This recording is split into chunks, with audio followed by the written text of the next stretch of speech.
So this is the Skyline as it sits right now. Got the whole front end cut off. So what I'm working on now is capping these frame rails. This frame rail was damaged in whatever collision it was in before I bought it, and so this frame rail came all the way out to about here. These suspension link mounts mounted to the bottom of the core support, and the radiator sits right here. So all of this was damaged. Cut it all off. So for these caps, I have some 1/8 inch steel plate that I got, and I don't have a chop saw or anything, so this is the steel I'm going to be using for the frame. This is my little welding / grinding area because I don't have a chop saw. So like I learned in welding school, you know, I just do everything with a grinder. You got a cut-off wheel to make my cuts, got a grinding wheel to clean stuff up with, got a little flap disc, you know, smooth out some surfaces, and this is my weld table. It's just 18 gauge mild steel. I actually practiced welding with my flux core machine.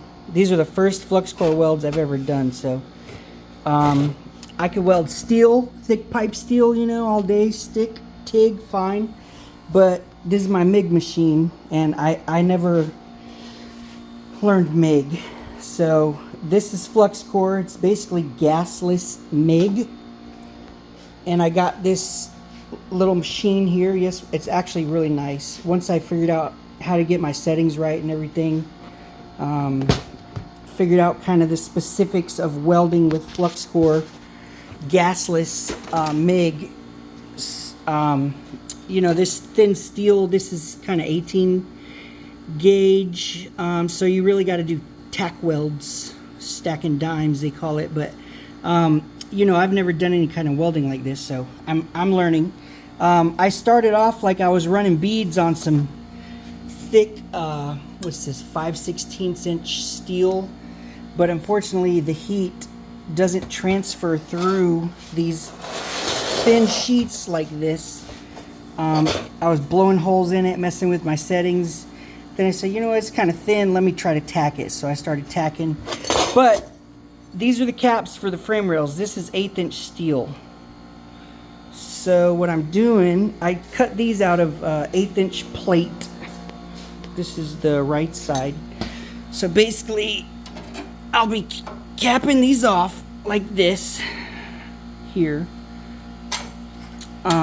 This will get fully welded in, and then this cap, this will give me something to build this frame off of when I'm extending it out to about here. So that'll be the cap. Like I said, this is rough, so still grinding, cleaning. Got to cut all those red marks off of there. Then I'm going to clean it up with my grinding wheel, and then yeah, so I'll probably make another video when I'm got this all cleaned up and I'm over there welding. So it's fun so far.